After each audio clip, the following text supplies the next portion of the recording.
รายการ Money Shot รู้ก่อนรู้ลึกรู้เท่าทันทุกเกมการเงินดำเนินรายการโดยยุทธนากระบวนแสง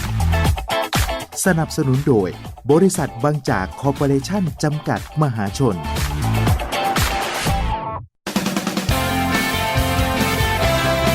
ช่วงรู้ก่อนรู้ลึกรู้เท่าทันทุกเกมการเงินสวัสดีครับคุณผู้ฟังครับขอต้อนรับเข้าสู่รายการ Money Shot รู้ก่อนรู้ลึกรู้เท่าทันทุกเกมการเงินรายการ Money Shot โดยผมยุทธนากระบวนแสงทางสวทคลื่นข่าวคุณภาพทาง FM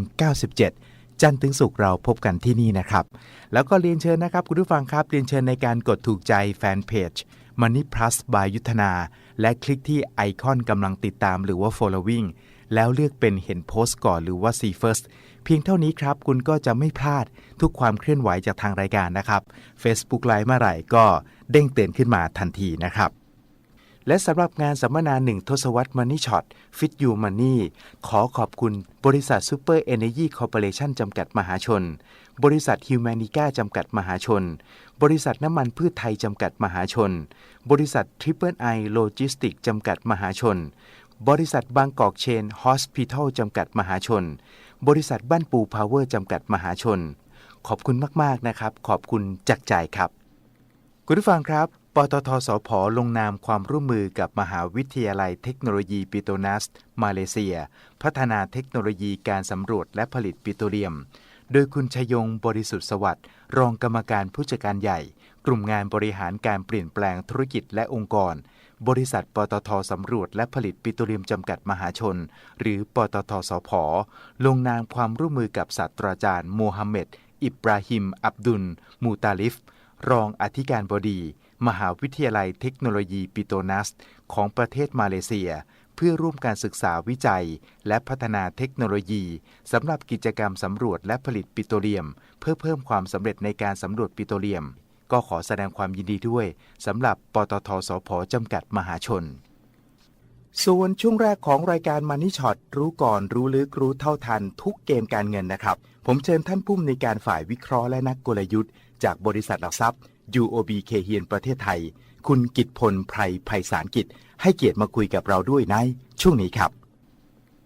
คุณกิตพลสวัสดีครับครับสวัสดีครับการฟื้นตัวเนี่ยถ้าเกิดขึ้นก็จะไปได้ไม่ไกลหรือเปล่าสำหรับหุ้นไทยในช่วงนี้ครับคุณกิตพลครับยังเป็นภาพที่เป็นการแกว่งตัวแล้วยังไม่ได้ไปไกลมากกว่าโซนนี้มากครับครับมองว่าจะเป็นเทรนด์แบบไซด์เวย์นะครับคุณกิตพลครับในช่วงครึ่งหลังเดือนสิงหาคมจะเป็นเทรนด์ที่ดีกว่าครึ่งแรกนะเอาก็คือเป็นเทรนด์ที่จะไม่ได้ลงแรงเหมือนครึ่งแรกแล้วเพราะมันจะไม่ได้มีทริกเกอร์เกี่ยวกับเรื่องของตัวผลประกอบการออกมา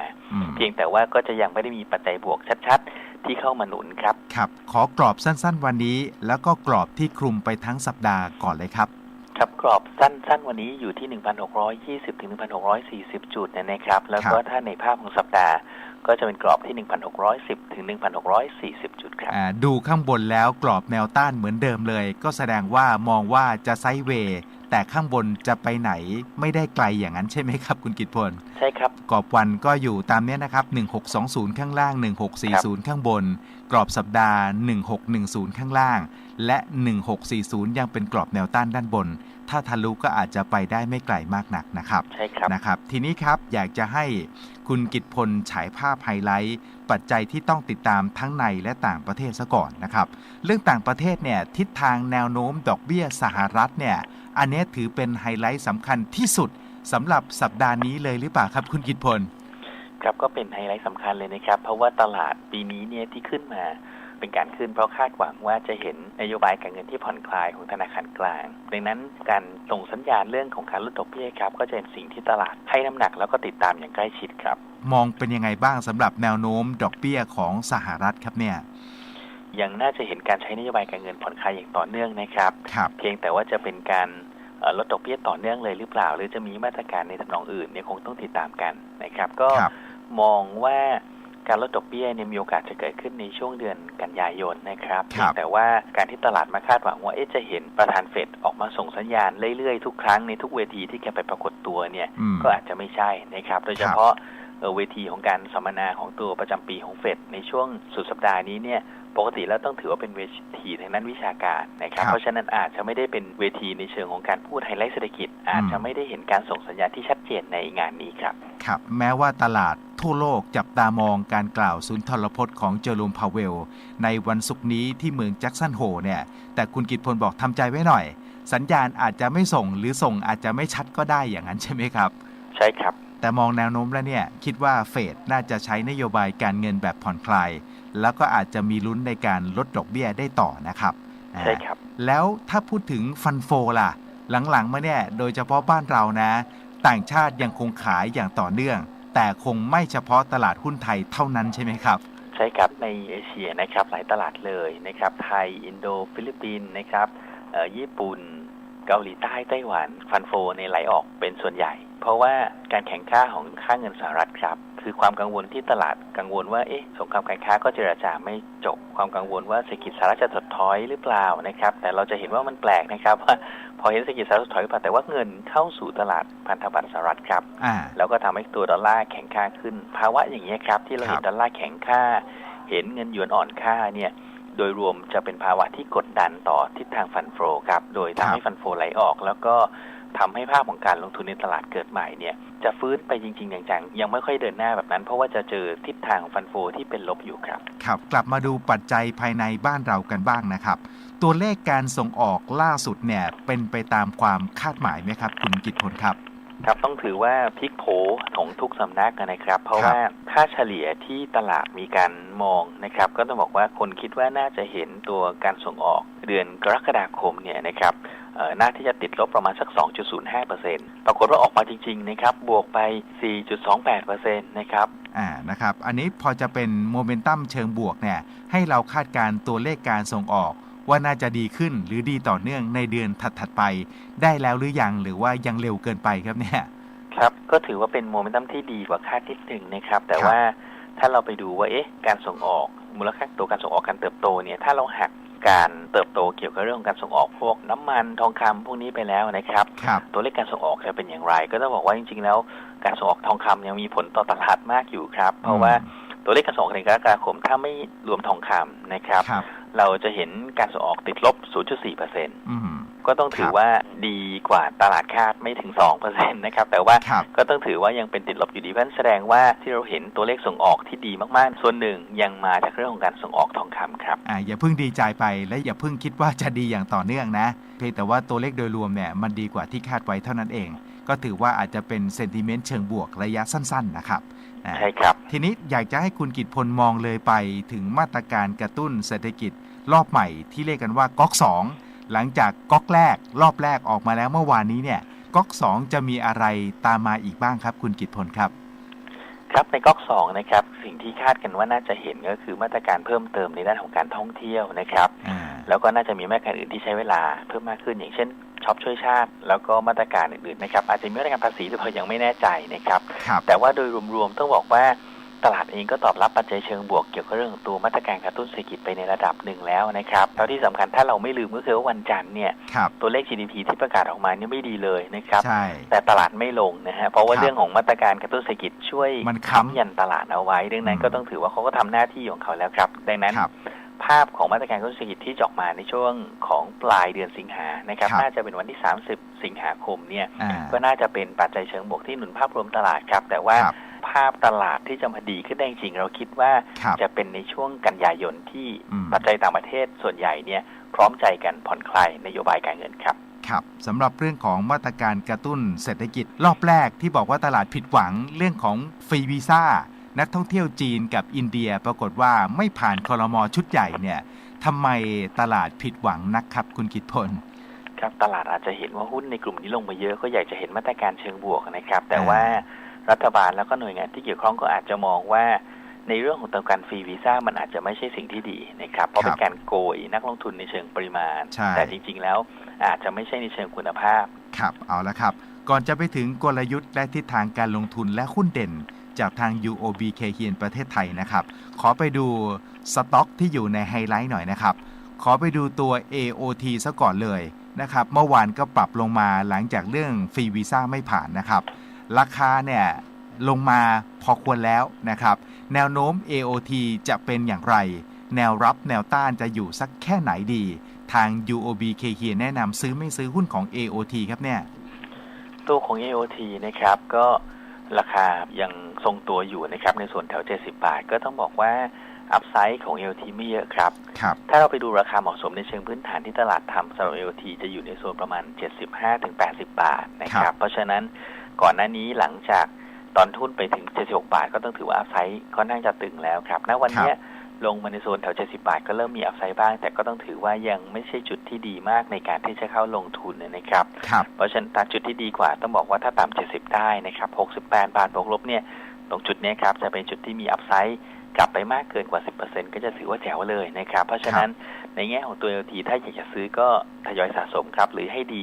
รออ่อนตัวเนี่ยน่าจะดีกว่าครับซื้อเมื่ออ่อนตัวแถวๆ68 บาทถึง70 บาทสำหรับ AOT นะครับถัดจาก AOT ขอขยับไปถึงหุ้นที่เป็นข่าวอีกตัวหนึ่ง BTS Group นะครับหลังจากซื้อหุ้น Big Lot นะครับเข้าไปถือหุ้นใน RS จำกัดมหาชน BTS ตกลงน่าซื้อไหมครับคุณกิตพลครับครับ BTS เองก็เริ่มเหลือไซส์จำกัดเช่นเดียวกันนะครับถ้าไปดูแล้วแต่ต้องบอกเลยว่า BTS เป็นตัวที่ตลาดเองเนี่ยมีมุมมองที่แตกต่างกันเยอะมากครับ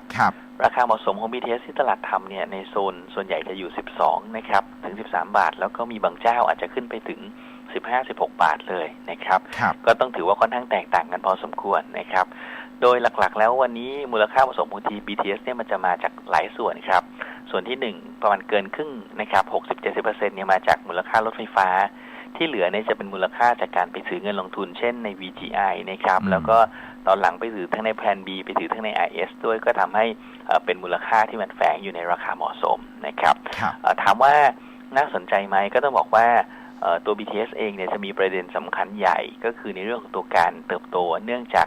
การต่อสัญญาสัมปทานนะครับซึ่งก็ต้องบอกว่ายังอยู่ในช่วงที่เจรจาอยู่นะครับในขณะที่การไปลงทุนโครงการอื่นเช่นไปลงทุนทำพวกมอเตอร์เวย์นะครับกับพาร์ทเนอร์คนอื่นเนี่ยก็น่าจะได้ผลตอบแทนเช่นเดียวกันเพียงแต่ว่ายังไม่ได้มีรายละเอียดมากพอที่จะทำให้ตลาดมาปรับประมาณการของตัว BTS นะครับก็เลยจะเห็นว่าช่วงสั้นราคาเหมาะสมของตัว BTS ที่ตลาดให้ก็ยังไม่ได้เปลี่ยนจาก 12-13 บาทมากนักครับครับตกลงซื้อไม่ซื้อหุ้นของ BTS ครับครับถ้ามาดูตัวของ BTS เนี่ยคำแนะนำในเชิงปัจจัยพื้นฐานเราแนะนำแค่ถือนะครับก็คือไม่ซื้อนะฮะเหตุผลก็คือเรายังไม่เห็นภาพที่มันชัดเจนมากนะครับในเรื่องของตัวการต่อสัญญาสัมปทานซึ่งจะเห็นว่าในช่วงนี้มีการตรวจสอบค่อนข้างจะเยอะนะครับเราคิดว่ากระบวนการต่อสัญญาสัมปทานน่าจะต้องใช้เวลาครับเพราะฉะนั้นก็อยากที่จะรอสะสมเมื่ออ่อนตัวมากกว่าครับrecommend แค่ถือนะครับ recommend แค่ถือ BTS นะครับเอาละครับขอขยับไปตัว RS ของเฮียฮอกันบ้างตกลงน่าซื้อไหมสำหรับ RS จำกัดมหาชนครับครับในเรื่องของตัว RS นะครับถามว่าน่าสนใจไหมต้องถือว่าก็เป็นคนที่เก่งมากเฮียฮอเป็นคนที่เก่งมากนะครับในแง่ของการที่สามารถจะหาทั้งพาร์ทเนอร์แล้วก็บริหารธุรกิจได้นะครับถ้าไปดูตัวของ RS เนี่ยนะครับราคาเมื่อวานอาจจะกระตุกขึ้นมาเพราะว่ามีข่าวว่า BTS ไปเข้าถือหุ้นประมาณ 7% นะครับก็น่าจะทำให้เกิดซินเนอร์จีในแง่ของการสร้างกระจายการลงโฆษณาจากเดิมเนี่ยมีสื่อแค่นอกบ้านก็จะเริ่มมีสื่อที่เป็นสื่อทีวีที่มันจับลูกค้าที่มันแมสมากขึ้นด้วยนะครับก็ต้องถือว่าน่าจะเป็นวินวินดีลนะครับก็เรามองว่าตัวของท่าน RS น่าสนใจครับครับน่าซื้อ RS นะครับและคอมเมนต์ซื้อ RS นะครับรับแถวไหนต้านแถวไหนสำหรับ RS ครับตัวของท่าน RS ครับแนวรับที่น่าสนใจนะครับก็ต้องบอกว่าจะค่อนข้างย่ำฐานแน่นในโซนประมาณแถว16 บาท 50เลยนะครับเพราะฉะนั้นต้องบอกว่า16 บาท 50 16 บาท 60น่าสนใจครับรับแถว16 บาท 50 16 บาท 60และต้านต่อไปของ RS สักเท่าไหร่ครับเนี่ยครับแนวต้านของ RS นะครับต้องบอกว่ามาชนแถวบริเวณนี้เลยครับแถวเส้นค่าเฉลี่ย200 วันในโซนแถวประมาณ17 บาท 20นะครับเพราะฉะนั้นในสถานแบบนี้เนี่ยถ้าแนวต้านหลักก็คือถ้าผ่าน17 บาท 20ขึ้นไม่ได้นะครับจะมีแนวต้านถัดไปในโซนประมาณแถว18 บาท 30ครับครับรับแถว16 บาท 50 ถึง 16 บาท 60นะครับแล้วก็ต้านแรก17 บาท 20ต้านต่อไป18 บาท 30สำหรับ RS นะครับเอาละครับขยับมาดูกลยุทธ์การลงทุนสำหรับรายย่อยบ้านเราในช่วงนี้ครับคุณกิตพลครับครับ ก็สำหรับภาพของทางด้านกลยุทธ์การลงทุนเราอัปเดตเพิ่มเติมนิดหนึ่งนะครับเราคุยกันมาก่อนหน้านี้ว่าหลังจากเรียกขายทางกำไรไปบ้างในโซนแถวเกิน 1,700 แล้วก็ลงมาตั้งรับเนี่ยที่สุดตลาดแถมให้เรานะครับเรามองว่าสัก 1,620 เนี่ยก็น่าจะอยู่ปรากฏว่าแถมให้เรามาอีก 20-30 จุดนะครับก็คิดว่าตรงนั้นน่าจะเป็นโซนที่ตั้งหลักแล้วครับเพราะฉะนั้นภาพช่วง4เดือนหลังของปีจะอยู่ประมาณสัก 1,590 ถึง 1,670 ในเชิงกลยุทธ์เบื้องต้นก็คือว่าโซนใกล้ 1,600 น่าสนใจหาโอกาสในการซื้อนะครับขึ้นไปเกิน 1,650 1,670 เนี่ยจะเป็นโซนที่อัพไซด์จำกัดแล้วก็อาจจะไปได้ค่อนข้างจะยากครับเพราะฉะนั้นจะเป็นการเลือกลงทุนรายตัวแล้วก็หาจังหวะตั้งรับเมื่ออ่อนตัวครับตั้งรับแถวๆใกล้ๆ 1,600 จุดนะครับพอหุ้นเด้งขึ้นไปใกล้ๆ 1,650 1,670 จุดก็ถือเป็นจุดขายล็อกทำกำไรนะครับนี่เป็นกลยุทธ์ในช่วงนี้นะครับเอาละครับไปปิดท้ายกันที่หุ้นเด่นจากทาง UOB Kay Hian ประเทศไทยครับครับตัวหุ้นเด่นที่เราเลือก2ตัวนะครับก็ยังค่อนข้างจะชอบหุ้นในกลุ่มที่ราคาเนี่ยพักตัวมาค่อนข้างจะนานหรือว่า underperform ตลาดโดยรวมนะครับก็ตัวแรกเราจะชอบโรงไฟฟ้าอย่าง BCPG ครับBCPG จำกัดมหาชนนะครับบริษัทลูกของบางจาก BCPG น่าซื้อตรงไหนครับคุณกิตพล BCPG เป็นหุ้นโรงไฟฟ้าที่ยังค่อนข้างจะปรับตัวขึ้นน้อยกว่าหุ้นโรงไฟฟ้าอื่นนะครับขณะเดียวกันมีการเติบโตจากการเข้าซื้อกิจการอย่างต่อเนื่องก็ต้องถือว่าทีม Business Development ของเขาเนี่ยมีความแอคทีฟมากนะครับแล้วก็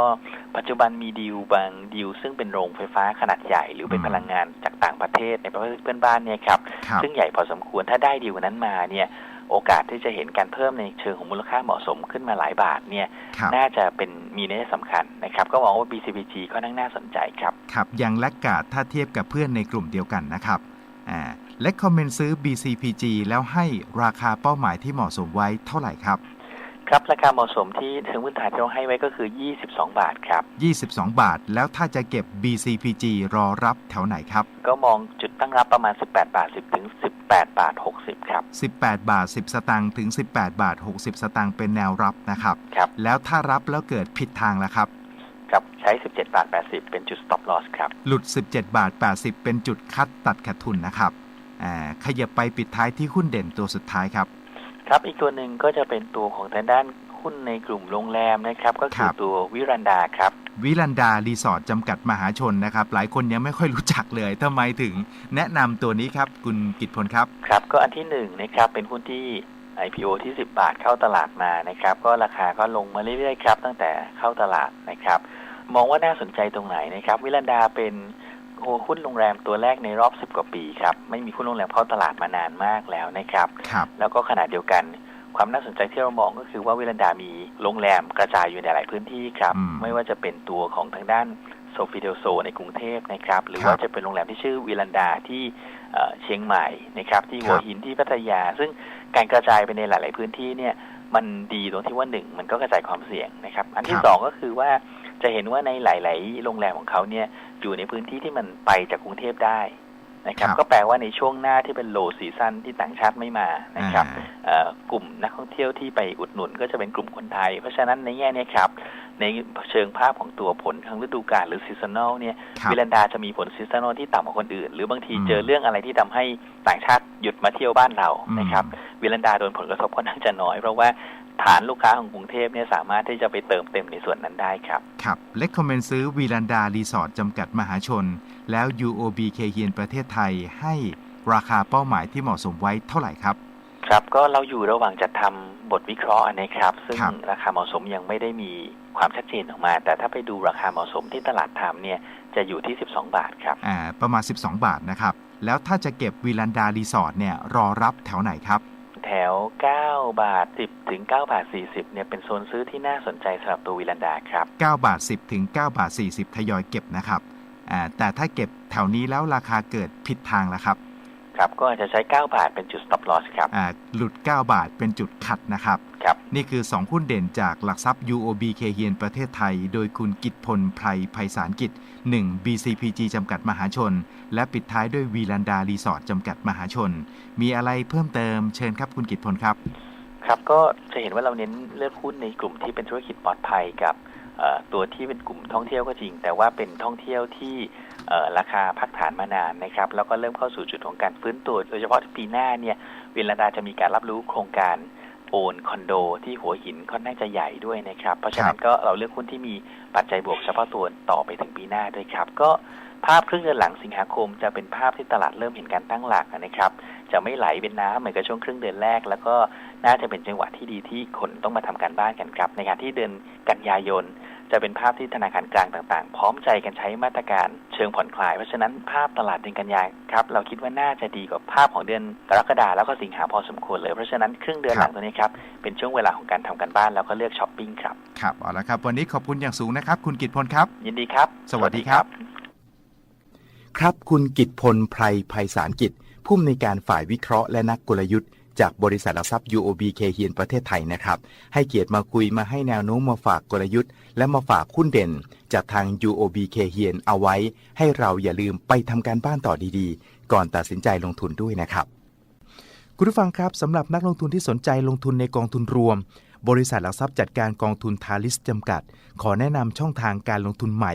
สำหรับท่านที่สนใจทำธุรกรรมทางด้านการลงทุนในกองทุนรวมด้วยตัวเองผ่านแอปพลิเคชัน Streaming for Fun เพื่อความสะดวกในการลงทุนนะครับโดยท่านสามารถเข้าถึงกองทุนรวมได้ทุกที่ทุกเวลาทำรายการซื้อขายกองทุนเช็คสถานะคำสั่งซื้อขายกองทุนรวมตั้งคำสั่งซื้อกองทุนอย่างสม่ำเสมอแบบ DCA ได้ทั้งรายสัปดาห์รายเดือนติดตามพอร์ตการลงทุนของท่านรวมทั้งดูข้อมูลของกองทุนรวมเพื่อประกอบการตัดสินใจลงทุนผ่านแอปพลิเคชัน Streaming for Fun ท่านสามารถดาวน์โหลดติดตั้งได้ทั้งระบบ Android และ iOS แล้วในวันนี้สำหรับท่านที่ยังไม่ได้เปิดบัญชีกองทุนรวมกับบลจ. ทาลิสขอให้ทำการเปิดบัญชีก่อนเข้าใช้บริการแอปพลิเคชัน Streaming for Fun สอบถามเพิ่มเติมได้ที่บลจ. ทาลิส02-015-0222 กด 5 หรือศึกษาข้อมูลเพิ่มเติม www.talism.co.th นะครับเอาละครับคุณผู้ฟังครับเราจะพักกันครู่เดียวแล้วเดี๋ยวช่วงหน้ากลับมาช่วงสุดท้ายของรายการ Money Shot กันต่อครับช่วงรู้ก่อนรู้ลึกรู้เท่าทันทุกเกมการเงิน